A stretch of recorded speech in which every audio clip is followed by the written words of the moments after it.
What's up, everybody, and welcome to Inside the Game, your one source for everything in the world of video games.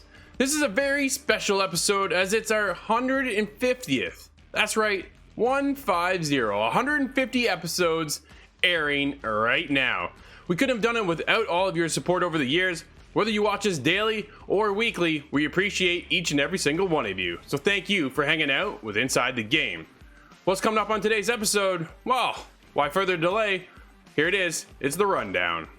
Nate, you and I checked out an exclusive over on Xbox and PC called The Gunk. We saw a trailer not too long ago, and dude, I got honestly pretty excited. I thought this game looked really cool. So Dying Light 2 is just around the corner now, and it looks to be a pretty big deal. All right, Scott, like I said, this week we're checking out Cyjin the Cyborg Ninja. This is actually a pretty cool game. I have to say, I kind of enjoyed this game. It's visually, it's kind of like the pastel, kind of the nice, kind of softer textiles on the graphic side of things. If not the best version of a grapple hook, grapple shot that I have ever seen out of any game. So let's get straight into some tips. Looks like a great show, and of course, you can always be a part of this episode by going to InsideTheGame.ca or hitting us up in Discord, where there you can submit your clip and be the highlight of the week. But let's get things going as Nate and I check out The Gunk.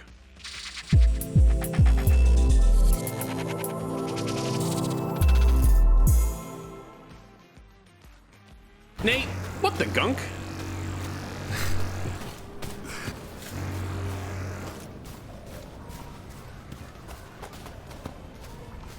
Oh, look at you. You're okay.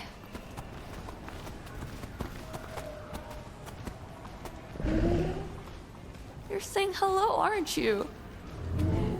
Hi. Hi there. Nate, you and I checked out an exclusive over on Xbox and PC called The Gunk. We saw a trailer not too long ago, and dude, I got honestly pretty excited. I thought this game looked really cool. And that's kind of where I kind of fell off, actually. Once we got into the game, dude, it just didn't really pan out the way I hoped it was going to. What are your thoughts on The Gunk? Well, man, much like you, it's a slow burning start. It starts you off with Rami and Bex, Rami being the main character that you play as, and you stumble upon this planet and you're really low on fuel. So you go to this planet to basically harvest and scan the flora and the minerals and everything around you to hopefully make money, because you then harvest some of these, fibers or organics and different materials to then bring back to your ship. But, upon exploring the planet, there is a bit of a mystery to be uncovered. So I'll leave it at that, because I think where this game really shines is its story and definitely its scope. This game is gorgeous, man. The scenery from, one chapter to the next, you get some really fantastic settings and just really broad. Like, some of these things, I'm like, wow, it just really gives you kind of this really cool perspective. But I must say, it didn't fully jive with me, man. Because like you said, you are holding that right trigger for 90% of this game, just sucking up gunk. And then when you've sucked up gunk and then cleared the area, you're then doing some semi-lousy platforming. So, those are my first impressions of this one. Absolutely. Honestly, like, for first impressions, kind of go into long impressions, because the game I wrapped up in 5.5 hours. It's not a long game. It is on Game Pass, so there's the ability to check it out early if you can. Just, it's okay, right? Honestly, by the time I wrapped up, Nate, it's just forgettable. That's the problem. I really wanted it to kind of really have some weight and pull me into these characters, and they were somewhat believable. It almost felt like a claymation art style, but yet the planet looks gorgeous, and then you get into the characters and they look clunky, and they almost kind of run clunky as well. And then you have what is it, Kurt, your robot that does absolutely nothing. You got served. That's all he says. That's the entire game. I didn't understand the point of him. And then your upgrades you can do, which I did all in one shot. Like, it was just weird. They're redundant, man. The upgrades in this game are you could just tell are slapped in there just to sort of give you this sense of accomplishment while you're just sucking up gunk the entire game. Because, you know, you get this mine, but this mine doesn't even explode. It just distracts enemies or distracts enemies in a bigger area. These are kind of the upgrades that you get, and I just felt kind of There are a couple that are story related, so you're forced to get them. But I don't know, outside of that, man, like, the two characters, they did not jive with me. I don't know, man. I just found their dynamic to be annoying for most of the game, because while you're Rami and you're out and exploring, all you're hearing is, "Oh, I'm so worried about you. Oh, we lost signal. I'm so worried. I'm so worried." Well, if you're worried, why don't you just go and help her? You're just sitting at the ship and not doing anything. So that's my rant, because I heard that way too much, and then when there's some tension build up in the story, I almost didn't care, because their dynamic is just didn't jive. I feel like they could have portrayed them in a different way, and it would have made this story, you know, just more engaging. Absolutely. Like it's, you know, sentient or something? Sentient, that icky stuff? I hope not.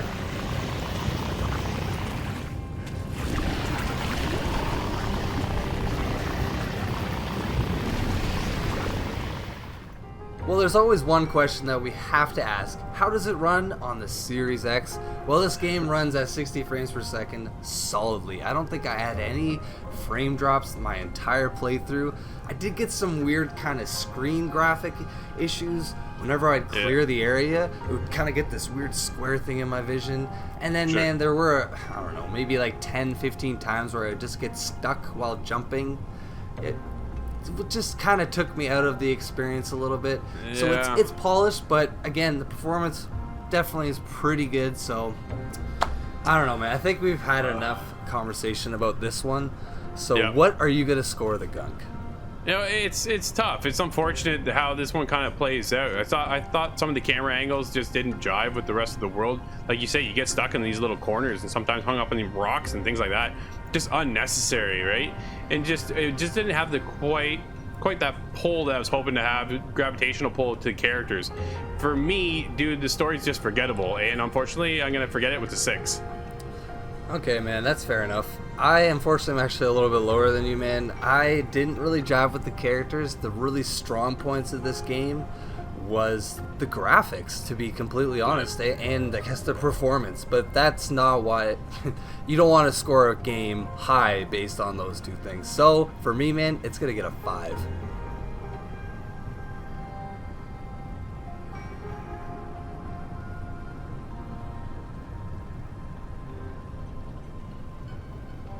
The Gunk shows the struggle of life's hardships in a remarkable setting, but falls flat with character dynamics that are frustrating for majority of the game. All that on top of a redundant upgrading system, mediocre platforming, and a cramp in your finger from holding right trigger for endless time. This game is best to maybe just check out if you own Game Pass.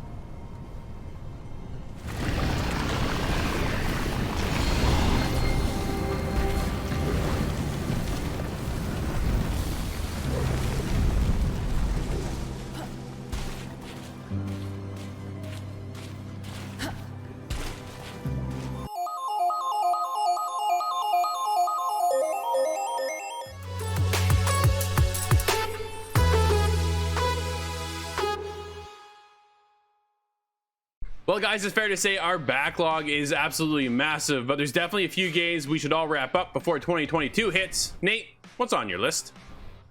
Well, man, me and my brother have been playing co-op Green Hell. This is an awesome survival game that took us by surprise last year on PC. Yeah. It recently dropped on Xbox Series X and PS5, so this is a fantastic survival game. Really, like, it brings so many elements that I've always kind of dreamt of in a game, and just seeing it with these great graphics, I cannot recommend this enough. But also, since Arc 2's coming out next year, this is kind of why I've been recommending Green Hell, but Arc 1 also just released a brand new map. So if you haven't checked out this game, there are a ton of maps, and there is so much to do in this incredible survival game. So I have to recommend Green Hell and Ark. You've got to play those before Ark 2 comes out. But Scott, what's your recommendation, man? Well, there's a few that I've had to toy between, but I think there's one that's a little more time sensitive than the others, and that would be Dying Light.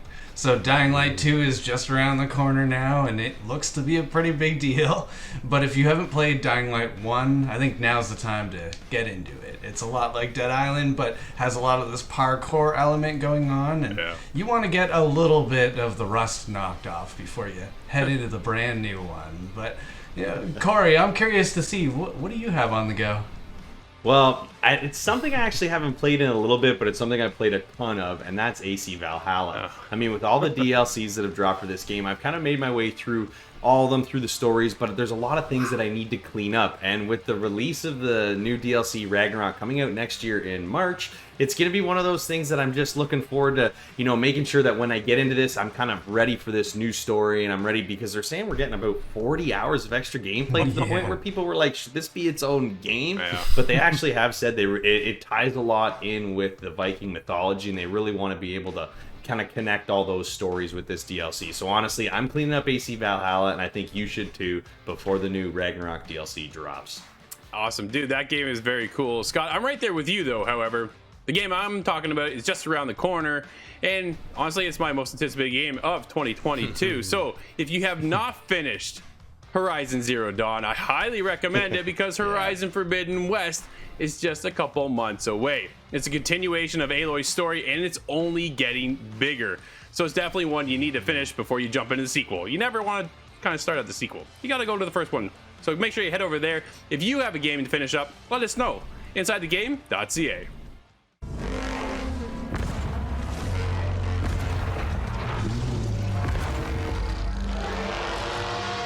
I will be ready.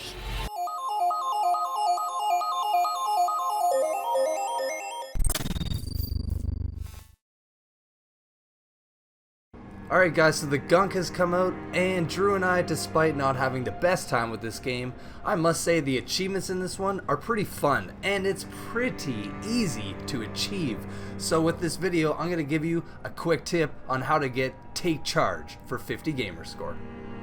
Now in Chapter 7 alone, you are set in the Wasteland, and at this point of the story, you're going from one beacon to the next. And on your way to the third beacon, you run into 3 Gunk beasts. This is definitely the easiest way to get this, because if you just run away, they will inevitably smash into each other. I actually got this achievement on accident, but if you do just a little work at this point in the story, you will definitely get this one.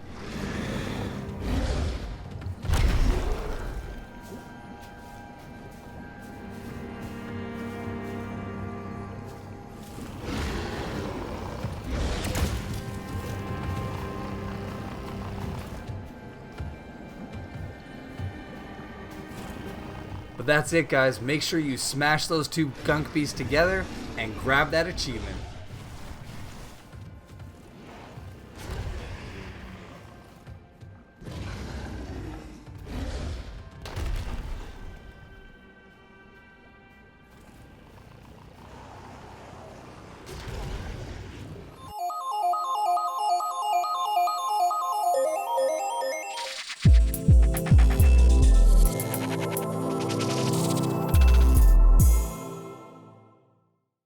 Scott, this week we're testing our chops as a cyborg ninja on the path of vengeance. Let's check it out.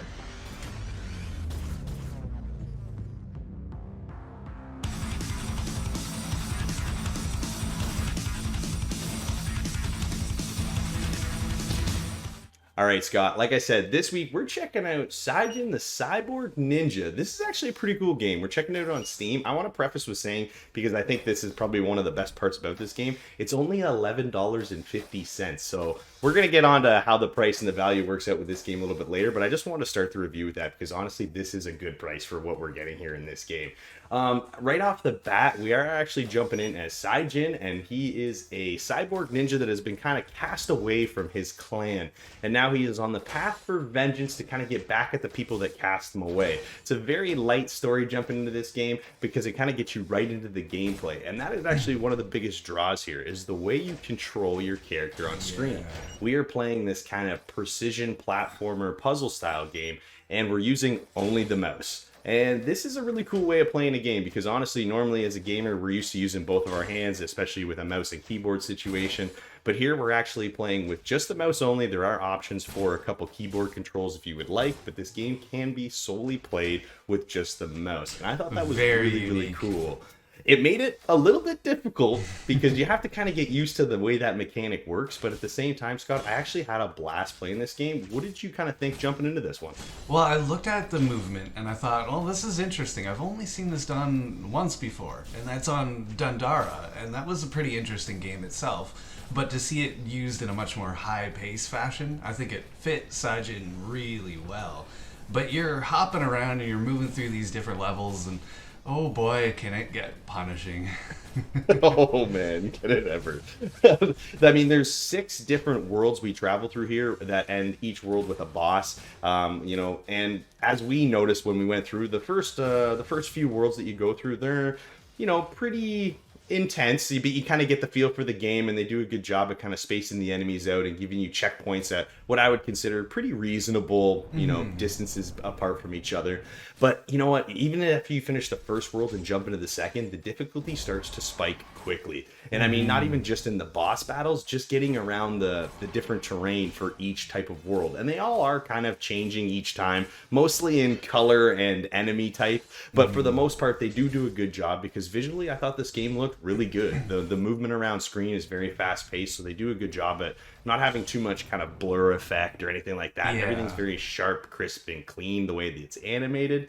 Honestly, Scott, this one was a ton of fun. I liked the way this game played out, but like you said, the difficulty level is actually where I found myself kind of jumping back out for a little bit, because I may be trying to, beat the same stage over and over, and I'm just dying and dying. I'm unlocking achievements on Steam for the amount of times I've died. I know you kind of ran into a couple little quirks with the game. What were some of the things you had issues with? Yeah, it runs smooth almost the whole way through, but it came down to an upgrade mechanic. So there's this little shop that you can stop at, and basically on every checkpoint, and you use these tokens, and these tokens that you get from saving cats, a little interesting kind of an aside in the game, but you can take these extra routes, save this cat, get a token, and spend that for upgrades. That's pretty straightforward, but I found that I saved, I think, about 6 cats before I had bought upgrades, but they cost double. So instead of costing 5, it put me down to -4. So I had to save more cats to work my way back to 0. It was just, I know that's not how that's supposed to work, and that was a little frustrating, but especially frustrating when I need to echo what you said there. There's a lot of these checkpoints spread out, but in World 2 is where it starts to spike, and those checkpoints get few and far between. So when you're lacking some of these upgrades, well, that gets really frustrating. And like you said, again, I kind of ran through it maybe a dozen times and thought, all right, time to take a break. I gotta go. I gotta go for a walk, come back, and that's when you boot through it in one try. Like, there's definitely a mental effect that happens from repeating and constantly dying, and that brings a lot of challenge, and I think that is a positive. It sounds a little bit like I'm complaining here, but it's really just frustration because I'm enjoying the mechanics of it, if that makes sense. Oh no, definitely. I totally agree with you. Well, Scott, I think we've been punished enough in this game, but honestly, like you said earlier, it's kind of the whole fun part about this game is that it is challenging, and they've done a good job here. We're going through 6 different worlds with 6 different bosses of increasing difficulty, and honestly, it is a good time. And for your $11.50, I don't think you can beat the value in this game. If you've got to score this one from 1 to 10, Scott, what are you going to give it? Oh, I am very impressed with this one as well, and it does have that bit of beating you up a bit, but I think that's a punishment that I kind of enjoy nowadays for video games. Yeah.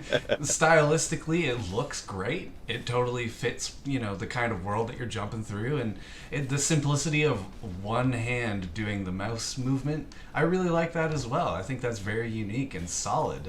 This one was an all-around good hit for me. I'm giving this an 8. Very impressed. Nice, man. You know what? I'm right there with you because I did have a good time playing this game. I didn't have a ton of expectations jumping in because of the price point. You're never really sure how deep of a game you're going to get. But honestly, there is a ton of replayability here because of the difficulty level of this game. I enjoyed my way all the way through using the mouse mechanic only. Like you said, it was a ton of fun. Honestly, I'm up there with an 8.5. A solid platformer for a great price. Challenging levels and boss battles will have you replaying this one for a while.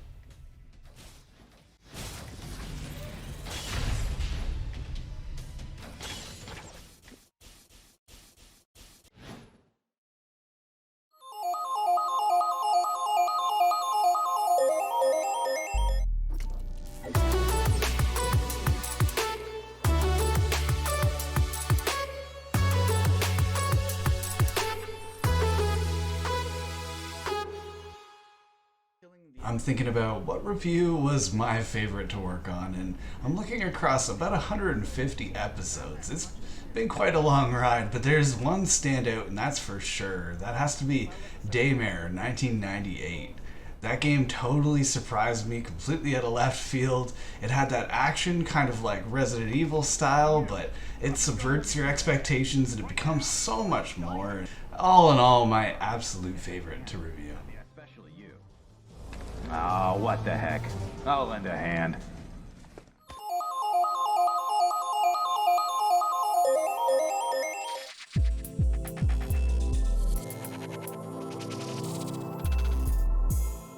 Weather outside is frightful. Steve, why don't you grab a scarf?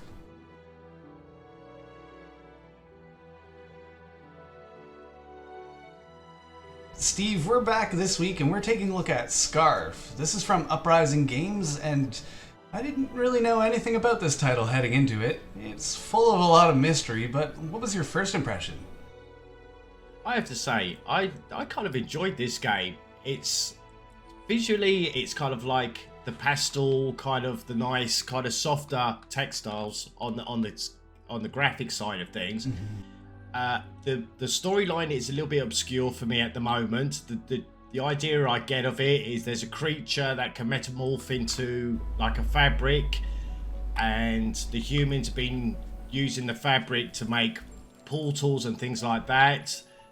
This entity drives the humans out and disappears, and then you have like a baby entity which can form into a scarf, and it befriends you as a human, and you have to find the mum. That's the kind of idea I get of this game. Yeah, there's a lot of mystery to it, though. It is really hard to understand the details of the story because it's not exactly told to you in a normal narrative way, which is something I actually really appreciate about this game because it gives you an air of mystery to try and solve. It gave me a lot of motivation to make it through those levels, and some of them are easy, some of them are not so easy, and that's something that got my interest going, is because I'd finally hit a spot that kind of held me up, and I thought, okay, here it is. But the gameplay is quite simple. When it comes to solving these problems, there's not a whole lot to do. You progress from point A to B, of course, but a lot of the time you're presented with a door, and there will be different feathers, as you mentioned, that you have to collect in order to open that door to progress further, and that usually results in a lot of jumping across gaps, a kind of careful timed movements, or using your abilities that you get as you progress through the game. You can kind of use your scarf friend to grab hooks above you and kind of volley yourself across chasms, and there's a glide ability that lets you, again, fly across big spaces, but that's about as complicated as it gets. Sometimes you're lifting crystals around and putting them in these pedestals that'll open up more of the map. Yeah. These kind of platforms will fade into existence, and then you can use them to, again, get to the door at the end. And that's sort of the loop. Exactly. I did notice, well, there is collectibles on the way. Oh, yeah. And it's supposed to help to sort of tell a bit more of the story.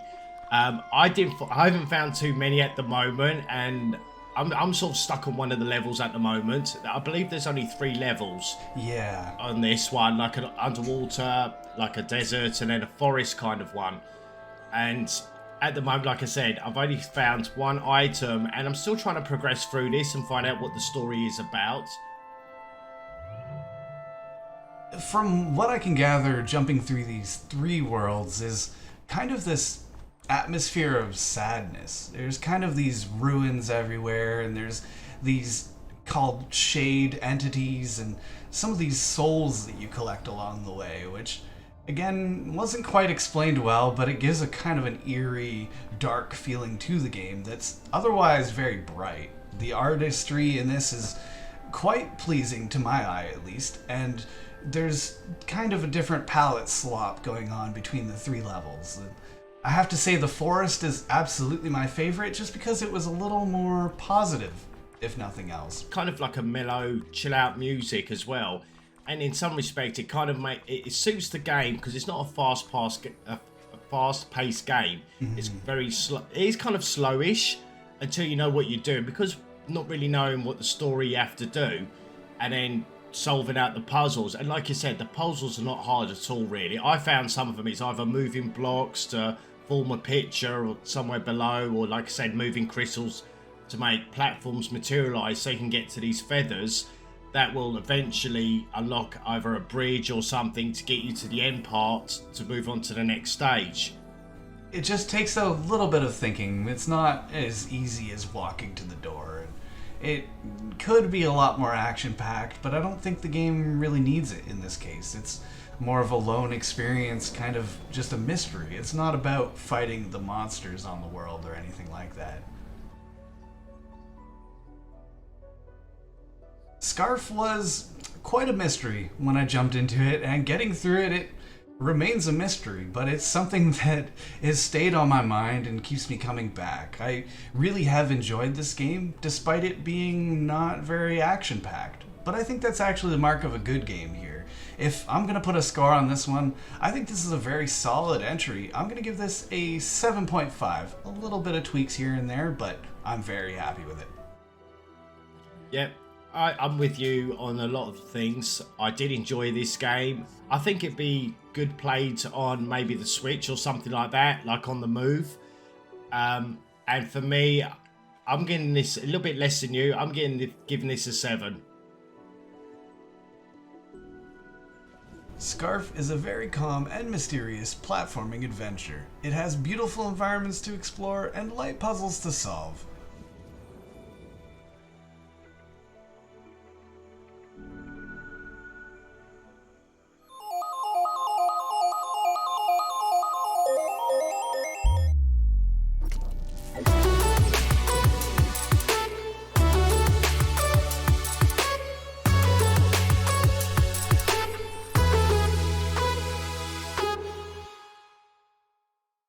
Well, looking back, 150 episodes, guys, it's been a long haul, and an exciting one. And there are 2 highlights that stick out the most to me, because I'm going to boycott out of picking one. So my first pick has to be Genesis Alpha 1. This game completely took me by surprise, and I always enjoy a good simulator-based game. And Genesis Alpha 1 brought something I had never seen in video games.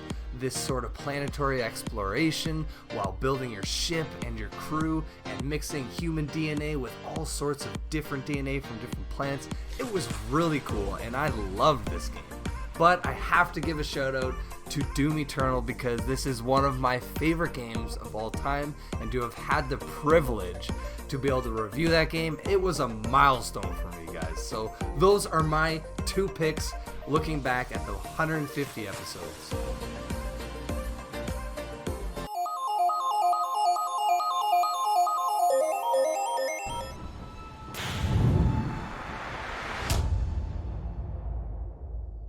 A few weeks ago, Cory mentioned in the news that if you wanted to spice up your PS5 from the standard white faceplates, you'll have to go through a third-party company to get some custom ones made. Well, Sony owns the patent for the faceplates, and after their lawyers got involved with some legal action, the company soon shut down. Well, funny enough, on January 2022, Sony have just announced that they're releasing some new faceplates for the PS5. Starting off with Cosmic Red and Midnight Black that go with their controllers. And in the first half of 2022, they're going to release 3 new colours and controllers to suit. And I have to say, I'm loving these 5 new colours, they look rather tasty.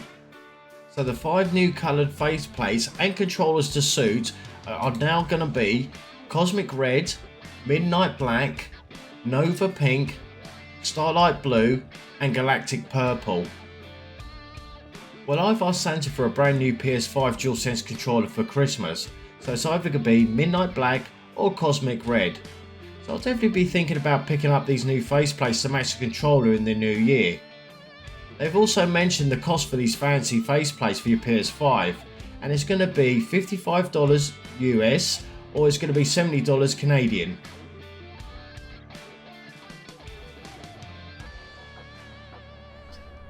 Gamers, it is a fantastic day because we found out that Splinter Cell is coming back to life. Yes, since 2013 is the last time that we got a Splinter Cell game. Blacklist, that was one of my favorite Splinter Cell titles. And just, we've been aching for this for years and begging. And finally, we got some sort of news that Splinter Cell is in the making. Now, unfortunately, it's not coming anytime soon because with the post and reveal, it was also given that they are looking for people to work on this project. So, if any of you guys are looking for a job and want to work on Splinter Cell, by all means apply. But this game is exciting because it's not a new title or a sequel. It's actually a reinventation of the original. I think this is a great idea because it gives Ubisoft the chance to really build a new foundation on stealth games. Yes, we do have some stealth mechanics in Far Cry and Assassin's Creed, but Splinter Cell has always had its special place. So I think if they can reimagine Splinter Cell again, but not stray too far away from what made those games, I think we could have something fantastic.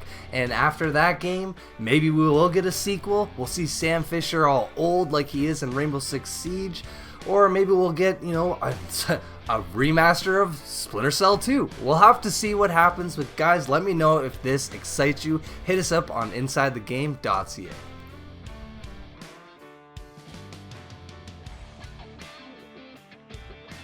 The Xbox 360's Red Ring of Death may be one of the most infamous PR failures of Microsoft history.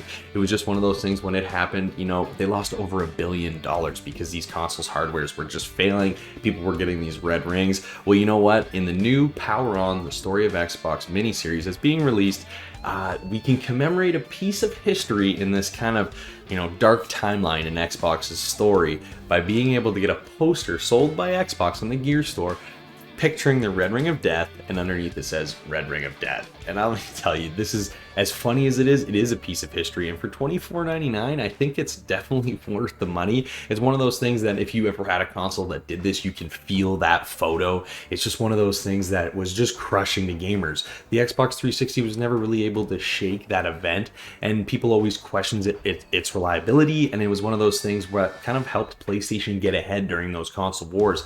But honestly, being able to buy this poster, and it's funny to see that even Xbox themselves are selling it, so they're even taking the jab at themselves about it. But I think a lot of gamers want this piece of history to be able to put up on the wall in their gaming room and just always remember that dark time, but at the same time have a good old laugh, because they did end up fixing it. And honestly, the Xbox 360 is still one of my favorite consoles ever, so I'm definitely picking up one of these posters. So make sure you head over to the Xbox Gear Store if you want to get your hands on one.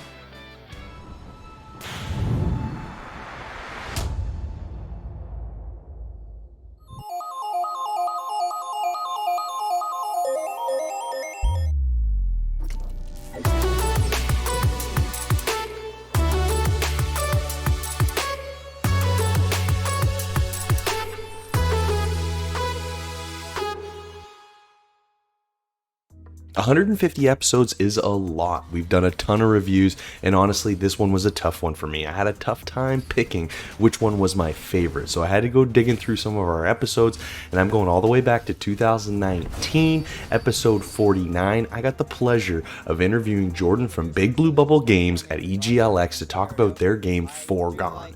This is a side-scrolling Dead Cells style pixelated platformer that was a ton of fun. Honestly, after doing the interview with Jordan and playing a little bit of the game at the time, I couldn't wait to get my hands on it. So when the game initially released in 2020, I was addicted. I couldn't stop playing this game. It was so challenging. I love the mechanics and the style of the game. Honestly, out of all the games I reviewed, this has definitely got to be probably my top favorite game.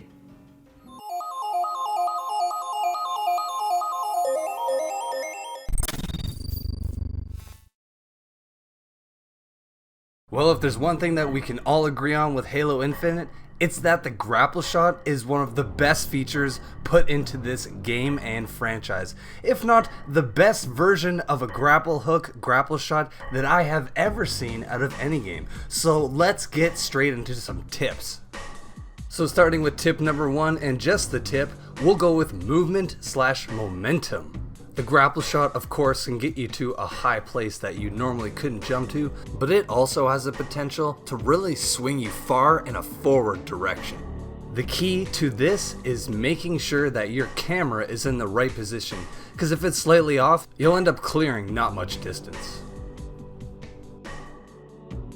Moving into tip number 2, usage. You can use the grapple shot not only, of course, to get to places that you normally wouldn't be able to, but you can also grab weapons, grab some objectives like the oddball and or seeds. You cannot grab the flag, however, but you can, of course, launch yourself close towards the objective. One of my favorite things that you can do in this game is hijack vehicles and banshees and wasps. This comes in real handy when you got that pesky wasp on the other team mowing down your teammates. And on top of hijacking vehicles and grappling yourself into a vehicle, you also can hookshot an enemy Spartan. This is a little bit risky because of course you're running yourself headfirst into the fight, but it can give you the edge over the enemy at times. Now these are just some tips and tricks that I have up my sleeve for Halo Infinite PvP. Let me know if you have something that you want to share with us, or if you have a crazy play. I would love to see it. Hit us up on insidethegame.ca.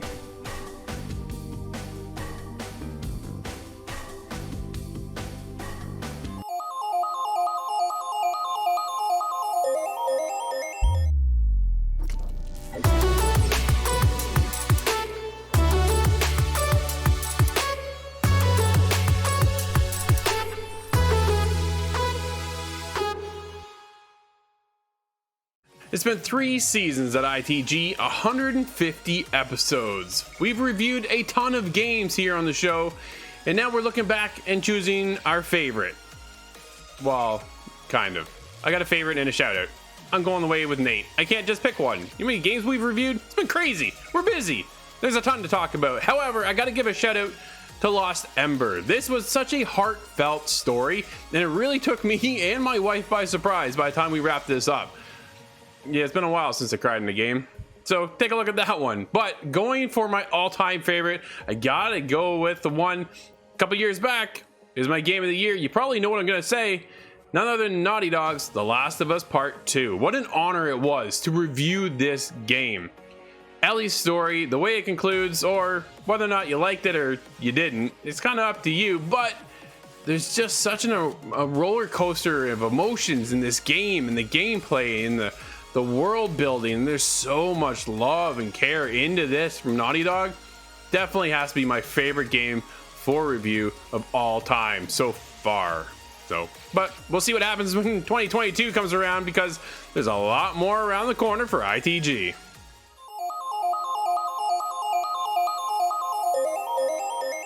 The guys and I jumped into a game for the holidays. It's a party game. Let's check out Rubber Bandits.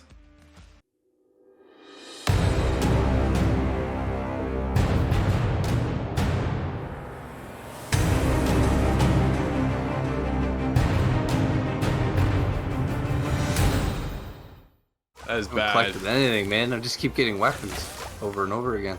Now you There's gotta- the first you gotta pay the coin. North Pole tax. Oh my up. goodness, there's 3 of them! Ah! There's no way I'm surviving this. Corey, that was my money, man. That was my money. I was catching up this whole time. I was catching up.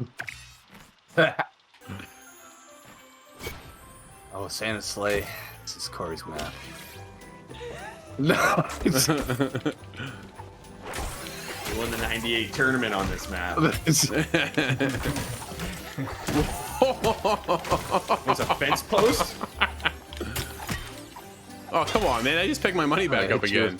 Call me Gordon Freeman with this Jack. crowbar. Oh, we gotta get this 8 guy over here. Yo! Oh no! Dude, No. Ah! All that money just pouring around, man. Oh, no, Uzi. Oh, that's actually a nasty move that you just pulled there. I'm catching that in and I'm running out of here. Oh. Oh no, what is... Get away! Get away from Nate! Oh! You got me. Oh, Scott, you did good there, buddy. You got quite a few. Oh man. I didn't even get out of there. Oh, I thought someone had 8. I had it I a lot climbed at up. the start, but That all chaos broke loose. That's close. Oh man, that's funny. Oh, this one's actually pretty wild too. Ah. All right. Are you gonna go for it, True, first? No, not this time. I got robbed twice now. This is not cool. All right. I need it. Oh, Yo, nice what cube. was... Oh, thank Oh, you. I'm an ice cube too. Thank you. Thank you. Oh, Thank you. no. Thank you. Oh, I hit you with a rocket. Oh, that Grenade! killed both of us. I exploded off the side of the map. I wanted the warp star, but I was too slow. Oh, I fell. Is that money just gone now? Oh my goodness, that bounced me way far. Go, get Yeah. green, boys. Let's go. Let's go. Get him. Get him. Get him. Stop him. Oh, nice. Oh, Oh, no. Did you just pick it up again? Get out of I here. swear I saw it for a moment. Yeah, he picked it up though. He's deeper 6. Oh, Scott and that jetpack. Oh, I can't pick that up. You Need get... platform protection over here. Handcuff. That's Oh, it. there you go. Apprehended. Good job, Corey. Oh, I don't like takes- that one, man. Dude, that's That funny. thing bounces you all over the place. Corey with 23. Overkill. Wraps it up. Nice. Nice. There's a party game, everybody. Check it out. That was Rubber Bandits.